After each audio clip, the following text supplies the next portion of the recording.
ज्याच्याकडे खूप काही होतं तोच आज लोकांच्या दारात एक वेळच्या जेवणासाठी कष्ट करतोय आणि त्याला त्याचा घमंडही होता की त्याच्याकडं सगळं काही होतं.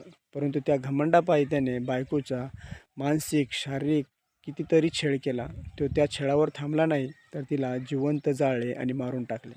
मग त्याला दणका दाखवला ते कोर्टाने आणि पोलीस स्टेशनने. आज मित्रांनो, त्याच्याकडे एक फुटी कवडी पण नाही आहे. तो आज लोकांच्या दारात भीक मागून खातोय. जैसे कराल तैसेच भोगाल. जिवंत व्यक्तीला जाळणं म्हणजे खूप मोठं महापाप. आणि आपल्या साधा पायात काटा घुसला तर आपण आई ओरडतो, त्याने त्याच मुलाच्या आईला मारून टाकलं. म्हणजेच आईविना ते लेकरूही अनाथ केलं आणि स्वतःही भिकारी झाला. मित्रांनो, सोपं नाही आहे, कुठलीच गोष्ट सोपी नाही. कोणाला 5 बोटं लावणंही सोपं नाही, तर कोणाचा जीव घेणं तर आधीच सोपं नाही. त्यामुळं स्वतःही जगा आणि दुसऱ्यालाही जगू द्या. ज्या माणसाने दुसऱ्याचा आत्मा तळतळवला त्या माणसाला ह्याच जन्मी सगळं भोगावं लागतं. आणि मित्रांनो, कुठल्याही नवऱ्याने बायकोला कधीच त्रास देऊ नये. तिला ना शारीरिक त्रास ना मानसिक त्रास.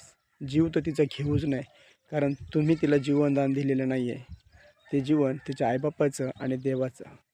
तुमच्याकडं फक्त ती नांदते, तुमचा संसार तिच्यासोबत आहे. तुम्ही आयुष्यभर तिला सुखी ठेवा, पण त्रास देऊ नका. त्रास देशाल तर तुम्हाला इथंच भोगावं लागेल. आत्ताच मी माझ्या डोळ्याने बघतो आहे माणसांची दुरावस्था. ज्या माणसाने स्वतःच्या बायकोला विहिरीत ढकलून दिलं किंवा जाळून मारलं किंवा इतर गोष्टीने मारलं, आज ते खूप बेकार दिवस भोगतायत. त्यांना कोणी दुसरी बायको पण देत नाही. असेल तुमच्याकडे कोटीची इस्टेट, तुमच्या ती काहीच कामाची येणार नाही, काहीच नाही. कारण तुम्हाला जे तुम्ही केलं आहे ते भोगावंच लागेल. मित्रांनो, त्यामुळं बायकोला आणि तुमच्या घरी आलेल्या सुनेला जीव लावा.